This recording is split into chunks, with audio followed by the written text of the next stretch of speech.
Hello and welcome to another episode of Unmuted, the podcast where we speak the truth that you were trained to hide. And today I'm talking with Robyn Harris. I am so excited to have Robyn with me today. Robyn is somebody who is on a mission to help people realize that their body isn't broken and to help us tune in and listen, which I think is a great topic for Unmuted. Welcome, Robyn. Thank you so much, Gillian. It's really exciting to be here. I'm looking forward to this conversation. Robyn and I have actually had a conversation before. I've been on Robyn's podcast. And so if you haven't listened to that, I'll put a link in the show notes to that as well. And we have always got so much to talk about. So I'm so excited to have you on today.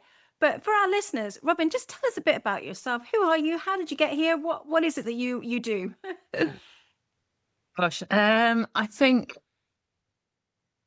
the start kind of at the beginning of my journey, or at least the point at which I felt I was starting on my journey, was that I had got to a point of feeling burnt out, exhausted, and I was the one who was going and saying to the doctor, "What's wrong with me?" And I had a referral to counselling. I was put on medication. I kind of went for that almost to prove that they weren't going to work, because I knew they weren't what I was looking for. And it was only relatively recently, looking back, that I realized what I was looking for was empowerment. Wow. Going to counselling, I felt more dependent. Being on medication, I'd been on various other types of medication in the past, and just, you end up needing more quite often. And also it just wasn't helping me. So I proved that it wasn't going to work because it didn't help me. And I thought the only option I have is to give up completely or to do something radical. So I went for the radical option and set off on a journey. And being a bit of a bookworm, I started reading. I joined a 9-month online course, which was amazing. And it was all about how we look at ourselves and our place in the world and what is life, all those existential kind of questions. And that kind of piqued my curiosity. So I just went off and I read loads more and came across the concept of we don't see things as they are, we see them as we are. Okay. And the moment you change the way you look at things, the things you look at change. Right. And that the moment we change our perception is the moment we rewrite the chemistry of our body. Okay. So I was experiencing a raft of physical symptoms, and they weren't anything major in and of themselves, but they were becoming really irritating. They were limiting what I was able to do. But if I can change the chemistry of my body, then that's going to change my well-being. And if that's about changing my perception, that's within my control. Exciting, because up to that point, I was one of those people who was just, if that was different and if they changed and if they would do things differently. So I've doubt. And all of a sudden, it was like the power was given back to me. I know it was never taken from me. I have come to understand that power can't be taken away from us. We can kind of step back from owning it. Yeah. And a word I use quite often is responsibility, because as the older child in a family, I felt a great sense of responsibility. Everything came down to me, I felt. And coming around to seeing that as responsibility was a massive shift, because responsibility feels pressured, those shoulds and have tos and musts. They have a horrible energy about them. Yeah. But responsibility is much more empowering and much more expansive rather than contractive. It opens space rather than closes it. So that's what, from my journey, I've come to share with people, because that thing of, I wish I'd had this when I was at my lowest point. So I want to now be able to offer it to others if it resonates for them. Absolutely. And I think like when we found something that has worked for us, we do want to shout about it. We do want to tell people. We unmute ourselves. We've stopped that button. We press that button and we're like, guys, this is great. This is fantastic. It really can help you. And it's so interesting what you're saying about changing the way that we look at things, and that actually has an effect on ourselves inside of our body at the actual chemical levels. And I mean, you can see that on a really simple level, can't you? You know what it's like if you've been feeling a bit low and someone comes and cheers you up, like, you know, instantly you can start to feel a difference. And these are brain chemicals that do these things, isn't it? So straight away you can see that there is something in that even before you start to get into the more details of it. And it actually works on our vagus nerve as well, because our vagus nerve, which there's a lot of talk about the vagus nerve these days and how much of a role it plays in our well-being and our stress levels and so on. But the vagus nerve comes across our face and it's all around our ears and so on.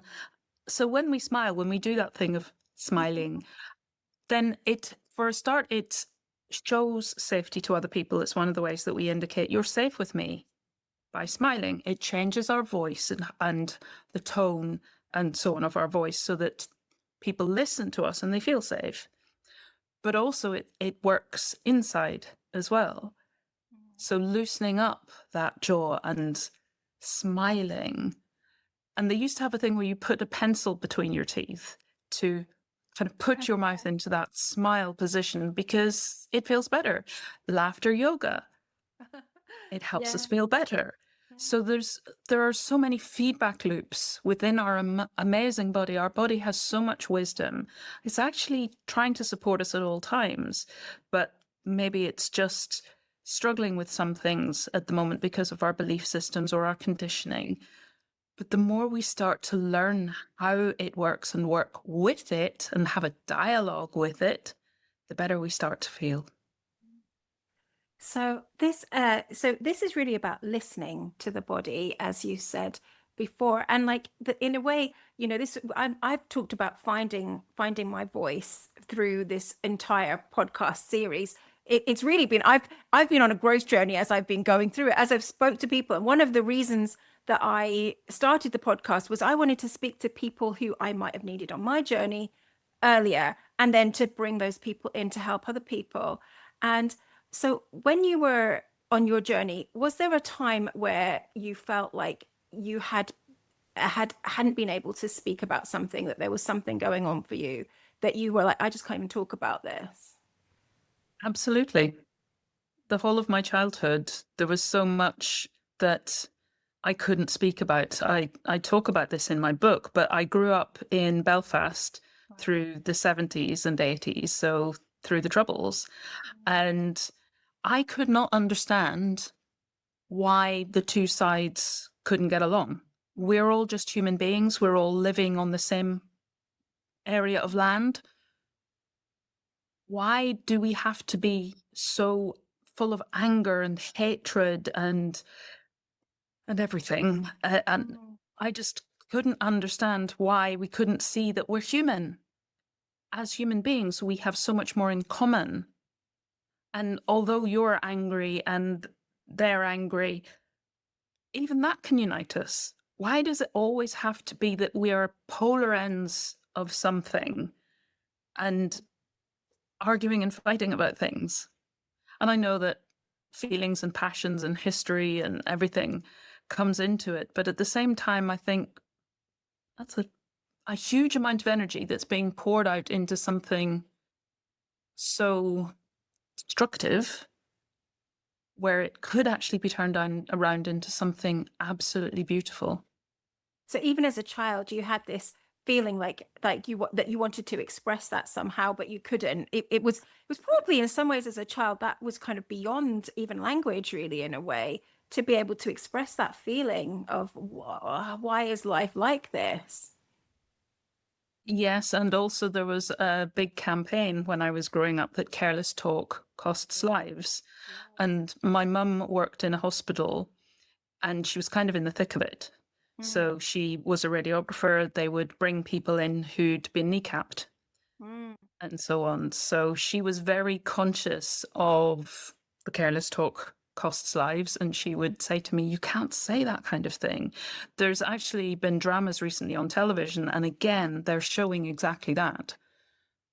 And there's one I've recorded it, so I'm a little bit behind, but it was set in the 70s, 1975, and that's exactly what they're showing, that you couldn't talk about things because you risked something being done to you or to your family. Yeah. And so, like, one of the things is that we talk about speaking and speaking up, but actually, sometimes not speaking has come from a place of safety. It's like actually dangerous to speak. And so we learn and we get conditioned to not speak about things. And we get conditioned to say, actually, I'm going to keep myself safe by not speaking. But it's almost like our nervous system, our body doesn't realize that that's not the case anymore. We've got older, situations have changed. And or it was not safe to talk about that in that situation, but now we don't talk about anything because we've kind of got you so used to it.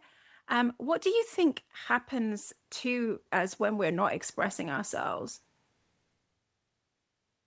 I think, first of all, what you're saying is so true, that we learn, and if we learn it in such a strong sense that it really is a life-threatening thing to speak our truth. And as a young child as well, when we're that tiny age, it's black and white. It's life or death. There are no gray areas. So although as an adult we might look back and think, I was at no risk to my health, to my safety, really, as a child, we may just think, that's it, I cannot do that because it's going to put me at that level of risk. And that gets implanted. And if it happens when we're a child, it gets implanted not in our rational verbal memory, but in our cells. I was listening earlier to the episode that you recorded with Gabby DeGama, and you were talking about emotions and emotions being held in the body. And you mentioned Bessel van der Kolk's wonderful book, The Body Keeps the Score. And it is that those kind of things get embedded so deeply and they get lodged in our body and in our brain. Yeah. And we may not be conscious because it happened when we were so young. So it's stored as emotion and muscle memory, not verbal, logical, rational memory. So it can come up again and again and again when things that remind us of that happen and we're not conscious of why, but it comes back because it comes back on an emotional and a muscular and lodged in the brain level. So it can be difficult to get conscious about why that's happening and even what is happening, because to us, it's just normal. Mm. We've been doing it for so long and we've been doing it to such a degree that it just is normalized. And we think, well, doesn't everybody feel this way? Yeah. We don't realize it's just me. We might look and think that person responds differently or reacts differently to how I do, but they're the one that's odd, not me. Because for me, when it's an issue of safety, it's deeply, deeply ingrained. Yeah. So true. Yeah, this whole idea of safety and feeling safe in our own bodies has become so important to me as I've worked through things and worked with my own clients and worked through my own things as well, is that you can't force yourself to do things. You can't just push through with things. Like actually creating an environment that feels safe for yourself is such a huge thing. Absolutely. And we can't heal unless we feel safe. Mm. We can do things theoretically, we can attempt things rationally, but also if you think about your conscious mind versus your subconscious mind, it's like the tip of the iceberg, Mm. that little bit above the surface, whereas underneath the surface is huge. And being subconscious, we're not aware of it until we explore it and make ourselves conscious of it. So trying to push with that tiny little bit against the massive part of the subconscious, generally it just doesn't work. And then we blame ourselves and we feel like we're a failure. Yeah. But it is establishing some level of safety and then building on that. And it's something that I very much encourage people to do. Start, however small it needs to be, just start to create a sense of safety or a place of safety. And for some people, they don't even feel safe in their own homes. Yeah. Yeah. If there's an abuse situation, or if they've been traumatized, perhaps when they were very young, and they're just in a hypervigilant state. Yeah. So bringing in breath work and other vagus nerve exercises that I was kind of hinting at earlier can really help to establish that sense of I am safe as me in my body. Even if my environment doesn't feel safe all the time, I can be my own safety. And I can return to that and I can support myself. And again, that's coming back to that response ability. I can have that ability to do that for myself. And then I'm not dependent on external things. And it's there for me anytime I choose to tap into it. It's all the start of this communication with the body, isn't it? It's like it's a two-way street. We can actually talk to our bodies, which is quite an interesting way of thinking about it, that our body actually listens and responds to the thoughts that we have in our head. And yeah, so this, once we start to feel safer and once we have that, we can start to communicate with our bodies. I have to say, I see behind you, you have a book that you have published, and it says take a walk on the wild side. That's Yeah, right. Yes. and wild, WILD.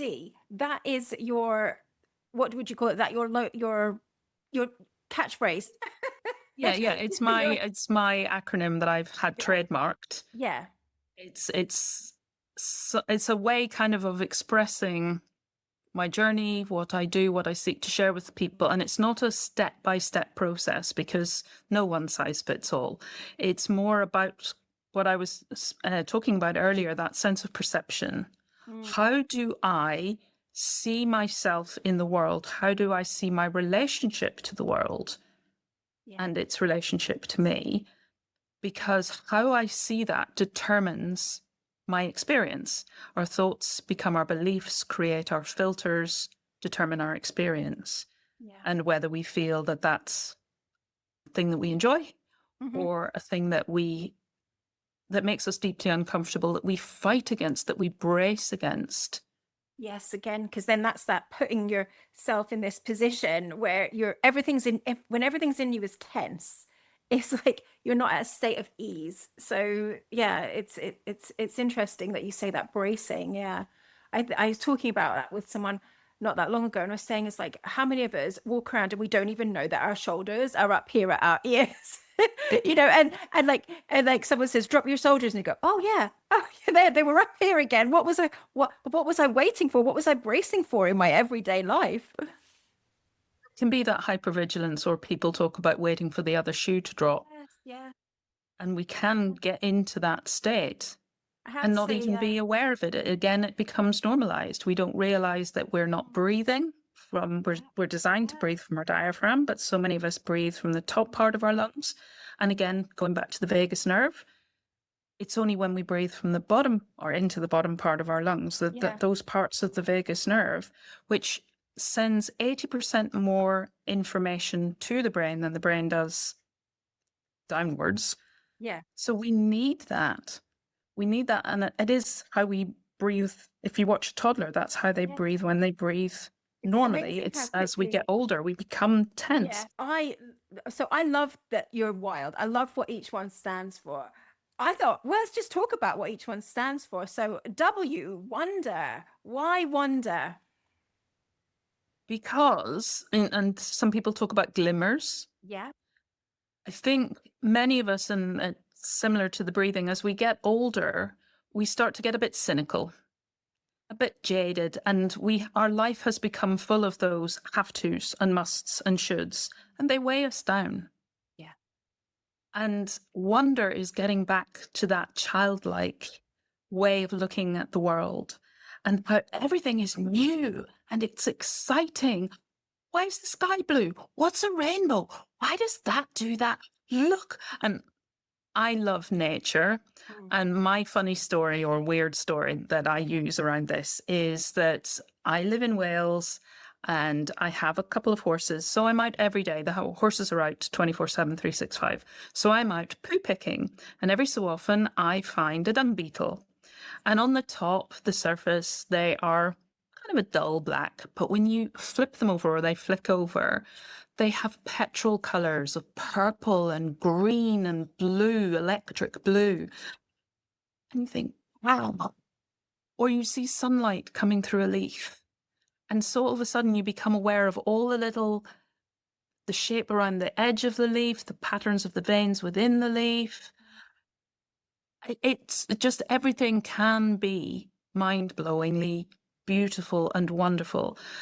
Just your first cuppa in the morning, the smell of, I drink jasmine green teas, people like coffee, and just that warmth and that smell that kind of, ooh, brings you awake in the morning, or whatever you like the flavor of, that just really feel into that and enjoy it as if it's something that you've never tasted before. Yeah. And every day is school day. Every day there is potential for new learning, for growth, for understanding ourselves more deeply, becoming more aware and conscious, and that growth. So yeah, it's just taking that approach to life, and it changes everything. Like it's another word, like I like the word awe, but people have put like awesome and it kind of has like deteriorated what it really means. But I love the word awe. It's like that, like when you just like you notice that noticing something that's there all the time, but you notice it in a different way, and you just and it just reminds you, wow, like we're alive. It's like my kids when we were little, like we used to live in Cheshire and there were lots of cows, and you think that they'd get bored of shouting cow every time they walked past the window, but they never did. Like or in the car, cows, cows, cows. And then like, I realized that I was driving alone one day and I was pointing out cows and tractors, and I'm like, oh, there's no one here, it's just me. Oh, I'm enjoying it too. And sort of that childlike, I love the way you say childlike, the childlike wonder that they have at just about everything. And it's one of the nice things, it's being around smaller children, and you can kind of catch that bit from us. But what about for people? Do you have a top tip for people who to try to like re-engage themselves in that wonder if they feel like they've lost that a bit? Spend time around children, or maybe go back to the things that you loved as a child and remember what it was that you loved about them. Or just, like you say, it is that noticing of the things that have become everyday. Yeah, They've become a bit mundane. yeah. Look at them with fresh eyes. And on that course that I did all those years ago, they talked about beginner's mind. Mm, So if you were to look at various different things, just pick a day, just pick a minute and look at things with that beginner's mind. Even just randomly picking something up off the desk here, a pen. Wow, being able to write. mhm. What can I do with that? I can write to somebody. I was writing Christmas cards the other day, sending messages that I'm thinking of you. You're somebody who's really important in my life. Whatever it might be, just look at it as if, wow, this is something I've never seen before. What can I use it for? What does it do for me? What does it mean to me to be able to have this? Yeah, And how can I use it in ways that are uplifting? And you said enjoy. I often think of enjoy as in joy. right. To bring joy into something, and that's my choice. Mm, Even if something doesn't feel much fun, or it's something I might not choose to do, I can, however, choose to bring joy into it. mm. And so, yes, notice, observe, experience, see it with fresh eyes. It's all of those things. Wonderful. The next one is intuition. That's a tricky word, I think, for a lot of people in some ways. It's like, I don't know, what do you think? What do you mean by intuition? What are you talking about when you say intuition? Intuition, intuition. I love breaking words I don't down. know. Sometimes it does help, doesn't it, to like think about how they're built together. And that's about our inner knowing. Mhm. And it's interesting you say it's a tricky word. It is a kind of a nebulous word and maybe means very different things to different people, or people have a different sense about intuition, or their intuition comes to them in different ways. Or is somebody visual, auditory, kinesthetic? Do they feel things? How do they pick things up? What kind of a learner are they, visual, auditory? And when I was writing my book, I had an editor, an amazing, amazing editor, Anne Marie of Begin a Book. And she and I battled with this particular chapter, and it went backwards and forwards and backwards and forwards. So hopefully we've got it now that people can read it and get what it's trying to say. But for me, our intuition comes to us in those different ways. Sometimes I'll see something and it'll just, like a penny drops, and it's like a piece of the jigsaw puzzle just comes together. Yeah. Or I'll hear something, a song lyric, or I'm quite kinesthetic, so I often feel things. And I maybe couldn't even say what I'm feeling, but it just, there's a sense of aha or Yeah. yes. And I think as well with intuition, a very important thing is that we need to be quiet. We need to get still. And there's not an awful lot of that in our lives quite often in the society most of us are living in.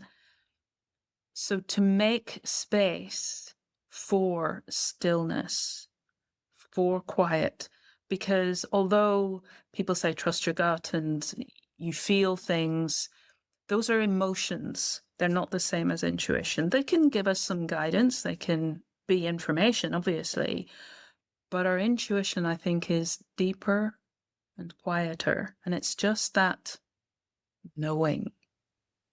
Just that. And I'm looking into human design as well. I'm a generator and I think it's sacral. Anyway, I feel things. I need to be able to just go with my inner uh-huh or uh-uh. And it can be as subtle as that. And it's just that I use muscle testing sometimes as well, and a sway test, which I describe in the book. And it's just that sense of, am I being pulled towards or pushed away from? Mm. So it's all of those things. But as I say, it's not one size fits all. So it's for each individual tuning into how does your body and your intuition speak to you and let you know. And it may not be speak to, we use these words, but we sometimes think that I'm supposed to hear something. Yeah. And I think, like you're saying a minute ago as well, about the amount of distractions that we have, that it's, so little of our time is just spent in quiet and stillness. And like, I mean, even where I live, it's like, I'm not even sure I can remember the last time that there was quiet. Just, when you go outside, there's car noise, there's like, I'm finding that sort of stillness in yourself. And I guess the internet as well, we're all getting so much bombardment from noise. Everyone wants our attention, don't they? Everyone wants our attention. And And our maybe, mobile phones have notifications going off all yeah, the time. Yeah, and it's that been, in itself can take away our sense of safety yeah. and our sense of peace. Do you know, it Just was feel like, actually, oh, yeah. somebody wants another thing from me and I've nothing left to give. I was listening to someone who actually talking about this the other day. It was really interesting. It's like an ethical. He works for the big company, big sort of AI companies and stuff, and he was like worked as an ethicist. And he remembers saying when they said, "Oh, we could put notifications on phones for emails," and him going, "You do realize this is literally going to rewire people's brains. Like this is going to rewire the way people think about things. It's going to totally change society." And like they had big conversations about it. They still did it, but you know but it's like the awareness that most people didn't have an awareness. It was only this guy. He was like, you do realize what this is actually going to do, which I thought was really interesting, and how different our lives are for those of us who've been around a little bit longer from before all of this. And it's almost like we forget what it was like to live without it, don't we? You go out with your mobile phone these days, and I grew up without one. They Mm, just didn't exist. exactly. Yeah. And I was talking to somebody just the other day about that we could go out and our parents didn't know where where we were. There was less fear around that happening. Yeah. And you just go out, and when you got hungry or it got dark, you came home. Yeah. Nobody knew where you were. You weren't contactable, but you were trusted and you just tried to take care of yourself the best that you could. And Yeah. hopefully you came home unscathed, which thankfully I think I always did. And you might have fallen Yes. over and Yeah. bumped your knee, but so yes, it's a very different world. But nowadays I go out without my phone and I feel naked. Yeah, you So feel like in a yeah, it becomes a very part short of time. you. Yeah, very short Mm, time. And mm. then like the thing is, we have to live with this, the world that we're in. We can't like pretend there's some utopia, can we? We're like, this is how it is. So how are we going to work around that? How are we going to choose, like you were talking about choosing before, how are we going to choose to respond to that? How are we going to choose to, let's say, put ourselves first as well, like put what we want, and not always be the phone, not always be like, I'm all, who's that, what do they want, what about us, what do we want?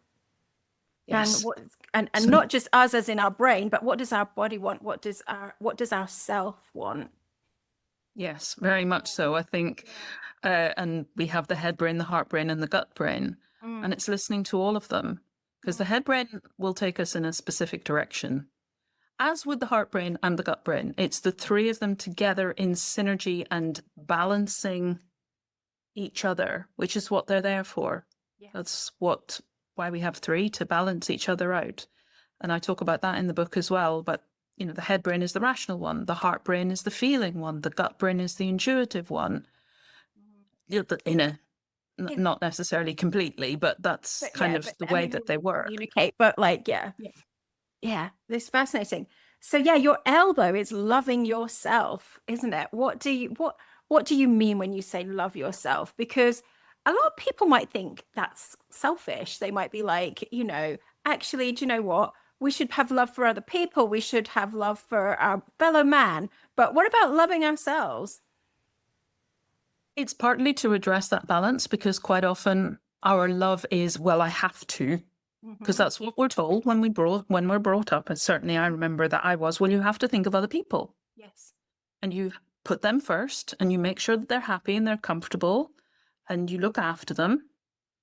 Mm. But you can't pour from an empty cup. So it's partly about that. It's not love yourself exclusively and forget about everybody else around you. It's don't forget to love you. And in the Bible, it says, love your neighbor Yeah. as yourself. Yeah. If you're not loving yourself, you're not going to be loving your neighbor. Mm. We always focus on the fact that it says love your neighbor, but it doesn't. It says love your neighbor as you love yourself. And it's that thing of fitting your own oxygen mask first, that unless we're taking care of ourselves, we cannot give of our best to anyone.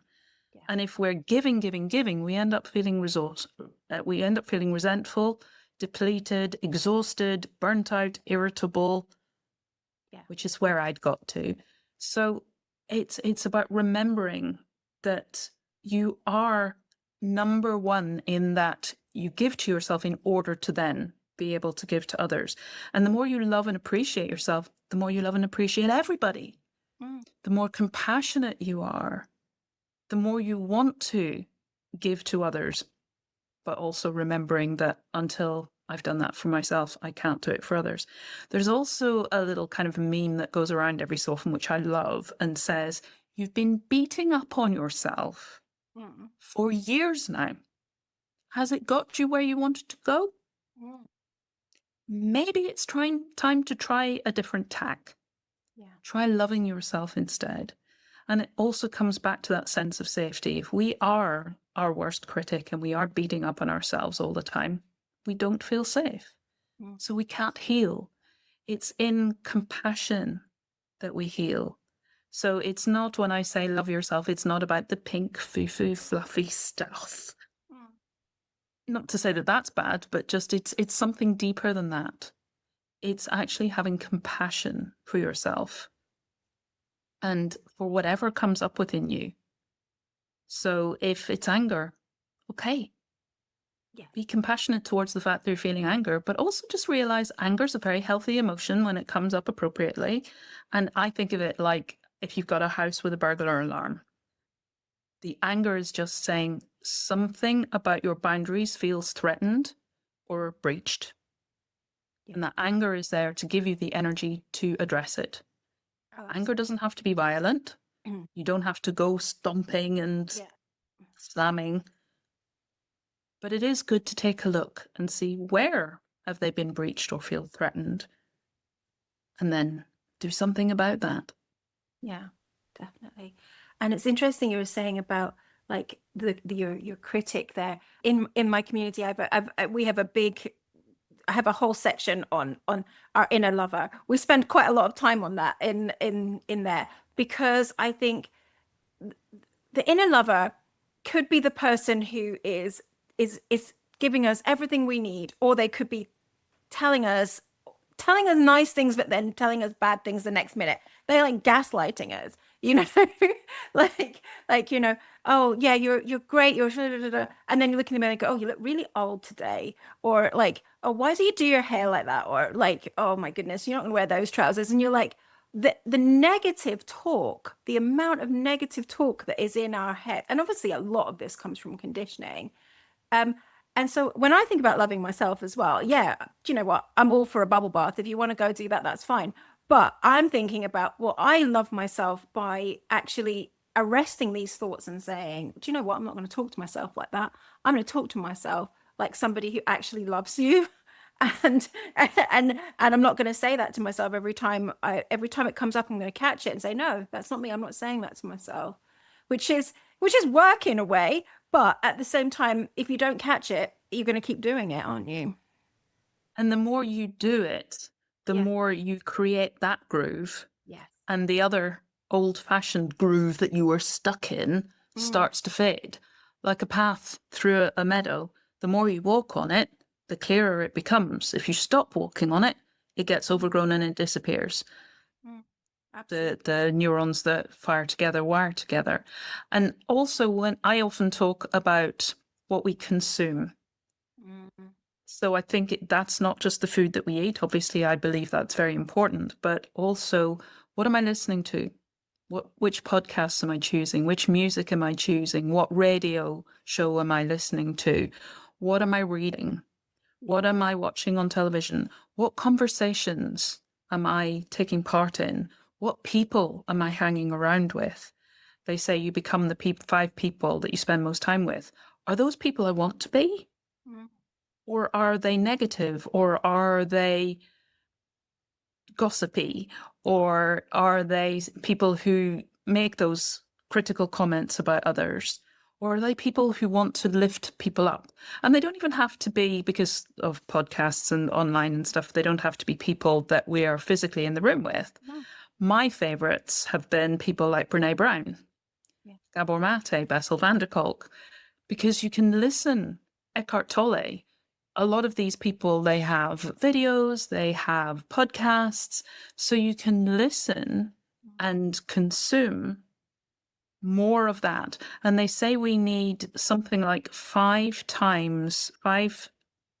good things to listen to for every one negative, 5 uplifting for every negative, That's a because lot, isn't we're it? That's negative. a high ratio, It isn't it? is when you multiply it and you Yeah. think Because that, well, especially if when you I've think, heard 5 negative yeah. things today, I'm Especially if you think how 25. easy it is to spend an hour scrolling on social media, where it's just like, and of course that feeds on rage, like apparently I think that the OED new word of the year this year was like rage bait, but because like it feeds on this, like trying to make people angry because it wants people to stay on, and Yeah, staying on is emotions. You stay on for emotions. Maybe it's because you saw a cute like dog and that made you smile, but it might also be because you go, yeah, right, like that.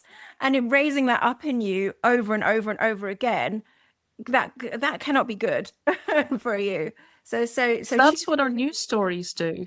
yeah, Those, yeah, even the headlines, yeah, they are designed to press that. We're negatively wired, and they're designed to press that button, that fear button, that we feel, well, I can't walk away from this. I might be able to walk away from a cute puppy. I might be walking away with a smile on my face, but I can walk yeah. away from that more easily than I can walk away from something that's telling me it might, impact on my safety, Hmm. my health, and my well-being. Yeah, And that's how they get us in. That's clickbait as well. yeah. Another one of those baiting words. So yes, and you're right. It goes kind of exponential, doesn't it? If Mm. we have heard 5 things that have felt heavy and brought us down, where do we then find the 25 things to Exactly. lift us up? Well, we're going to have to go back to number to W. We're going to have to go back to wonder, Exactly. and or we're going to have to generate those for ourselves. We're going to have to go to like our own affirmations, because because we're not going to get it from unless we're very, very good at curating our feed, which you can be. Yeah, you know, if you're dedicated to it, you can be quite dedicated to only following people that are uplifting, like you were saying before, the people you listen to, and and long form podcasts where people talk about positive things and interview amazing people. Share Unmuted, share VIG podcast. So yeah, This is it. The algorithms can work for you. yeah. And we do have that power, that responsibility, because there is going to be all this stuff because there's so much of it out there. And they always want you to listen. And it does specifically try to hook you in. But we can, when we're conscious, like with your thoughts, if I'm thinking something, oh, look at the state of you today. What on earth is your hair doing? What are you like in those clothes? If those are the thoughts I'm thinking, I'm going to stop them if I'm being conscious. But equally, I can turn off my phone. I see something like that on Facebook, a post like that, and I can just go, no, thank you. Click, you're gone. Yeah. And Whereas if that's you what you said watch about it, you'll get power more of before. that. Like we had, like you said, talked a bit about power right at the beginning, and like that it's like our power doesn't go anywhere, but sometimes we don't realize we have it, and therefore we're not using Yes. it. And even that power to be able to make the choices that we're making. Oh, this is such a great conversation. I am loving chatting to you today. Which brings us to D, dancing with life. I mean, what a fantastic D. I love that so, so much. Tell me a bit about why you chose that. What does that mean for you? Years ago, I would have been somebody who was very much of the opinion that life is one step forward and two steps back. And somebody said to me relatively recently, one step forward and 10 steps back. And when I got to thinking about this and putting Wild together, I was thinking, if you dance, that's what you do, isn't it? You go in one direction and then you go in another direction. The dance of And it's life. all okay because you're just going with the flow and having fun because it doesn't feel like a test. It doesn't feel like you failed. It doesn't feel like it's a competition. There's no pressure. Dancing is about fun, unless you're in a competition and a dance Or competition. strictly. But even then, you Yeah. hope that people are doing it because of a love and a passion for what they're doing. So taking out any sense of fear of failure, of fear of criticism, of getting it wrong, it's that dance as if nobody's watching. It's that kind of dance. And just it's play and it's experimentation. Do I want to go in this direction? Do I want to go in that direction? And as life ebbs and flows and changes, and it's always throwing you curveballs, that's kind of like the tempo changing and the music changing, and you readjust. Like when you're on the dance floor, like back in the disco days, and they would put a different track on, and oh gosh, and it's a fast upbeat one, and now it's a slow dance, and oh, we're fast upbeat one again. And it's that sense of being able to be flexible, adjust, roll with whatever gets thrown at you, and know that it's all just play. I can just play with it. I can dance with it. I can have fun with it. I bring fun into it, and I get to learn more about myself. Which tempo do I like best? What movements can I do? Can I maybe add something new that I've never tried before? Oops, it didn't go quite the way I'd planned initially. Maybe I need to practice that one a little bit more. And there's so much of that we can kind of apply to life as well when we see life as a dance, and that, yeah, the world won't fall apart if I don't get it right first time. Yeah. That's okay. It's that sense of play, isn't it? I was talking about this on my last podcast, actually, that I was talking about how it was when I started to think about like life is actually if you it's not a game in that it's like a winner or takes all kind of game, but there are different kinds of games. There are games where actually it's just about you improving yourself, or you enjoying yourself or just having fun and like, you know, the kind of play that children do, which is just so completely and utterly, they just do it because they do it. And like we get so caught up in like in purpose. Do you know what I mean? Like purpose.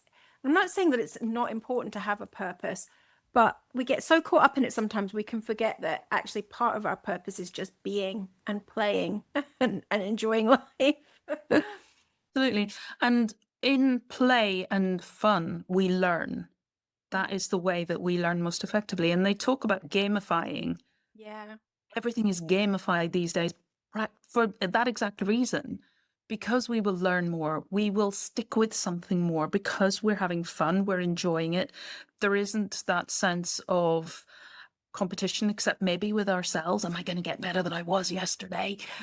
And that's exciting. And that gives us energy and momentum and keeps us going long beyond just filling a form in or something like that. If we can gamify, so gamify life, Yeah. make it play, make it fun, then we learn and we enjoy, and that builds its own momentum. And we don't want to stop because it's so good and it's so much fun. And when we're interacting with people in that way, Yeah. then that's fun. Yeah. And we're all having fun and we're uplifting each other and we're all having fun and joy together. Yeah. Oh, this has been fantastic. If there was something that you were to say to somebody who right now is just sitting at home listening to this, or in their car, or walking in the park, wherever it is that you listen to the podcast, and they're thinking, yeah, I feel really like I don't even know where to start. I feel really like I don't know where I don't what is my body talking to me? I just feel broken. I just feel like there's something wrong with me. What would you say to somebody who was feeling like that? I'd say be compassionate. Yeah. I'd say just breathe. Mm. Know that you're not actually broken. And I understand that feeling of being broken because I was there. But actually, you're not. You don't need to be fixed. You have everything that you need inside of you right now, even if you can't believe it.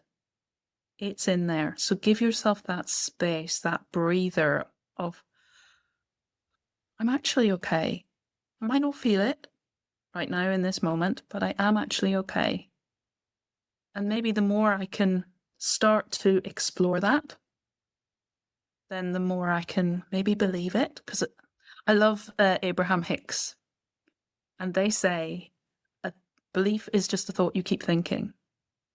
And unfortunately, many of us, and particularly when you're in that kind of situation, that's the thought you've been thinking for a long time. I'm broken, I'm broken, I'm broken. I can't, I can't, I can't. But like you were saying earlier, every time I notice that that's what I'm thinking, oop, and my mum used to say, cancel, cancel, cancel, and replace and reframe. Mhm. And Abraham Hicks actually has a great exercise, which I share in my book called The Focus Wheel, and you can find it on YouTube. But basically, it's an exercise of that reframe. So if I'm thinking I can't, how can I start to shift myself? And it's an incremental thing. When I can't has been the groove that we've worn for so long, then it's having it's not having to, I don't like that kind of language, but it's choosing to start to make that shift, start to get conscious, start to notice every time you hear yourself say I can't. Mhm. Who says I can't? And start to play with it and start to be a bit cheeky with yourself. Yeah. Whatever works for you to start making that shift. And maybe play with bringing in some wonder, thinking back to, well, how would a child see this? Can I remember what I was like when I was a child? What made me excited when I was a child? And to spend time with the things that light you up. So if it's funny cat memes, if it's funny movies, Yeah. if it's movies that lift you up, I love, and I know this didn't get good reviews at the time, but Patch Adams, which was a true story, and it was Robin Williams in the title role. Oh, okay. Patch Adams was a doctor, and Yes. he Yeah. he Yes, dressed up as I a do clown and remember used to that. go and visit the kids who were on the cancer ward. And there was a piece in the movie, I don't know if this was real, but there was an old lady and she would just say, I'd love to lie in a bath of noodles. So he got a bath and he filled it with like spaghetti and Yeah. she was able to get in. So it's Why just anyone would big want and to, but that was silly. what she wanted. Yeah. And each to her own, and that's okay. So whatever would ease things for you, Yeah. whatever would bring you joy, play with more of that, bring more of that into your life. Anything that allows you to be more relaxed, to feel safe, that bring in that sense of safety. Beautiful. Beautiful. That's absolutely lovely. Thank you so much again for coming on the show today. I've loved talking to you. Have you got any way that people can get in touch with you if they want to hear more about what you do or if they'd like to work with you? What would you recommend people do? I have a website, so it's w-i-l-d.uk, so wild.uk. And there, if you look under the resources tab, you can get to a page that tells you all my socials link, but I'm on Facebook, Instagram, LinkedIn. You said I have my podcast, which you were a wonderful guest on. Thank you. The VIG podcast, which is just on YouTube at VIG-podcast, stands for Vulnerability, Introspection and Growth. So yeah, Yes, any of that's those. fantastic. And I will put your website into the show notes so that people can go there and find the links to everything else. And I'll be honest with you, I couldn't remember what your website was called, and I put Robyn Harris Wild into Google, and you were the top hit. So so if people want to do that, then that should actually work for them as well. Can I just say thank you again so much for such a wonderful conversation? It's been absolutely lovely having you, Robyn. Thank you, Gillian. And I knew it was going to be a good one. I've had a fantastic conversation today too. Thank you.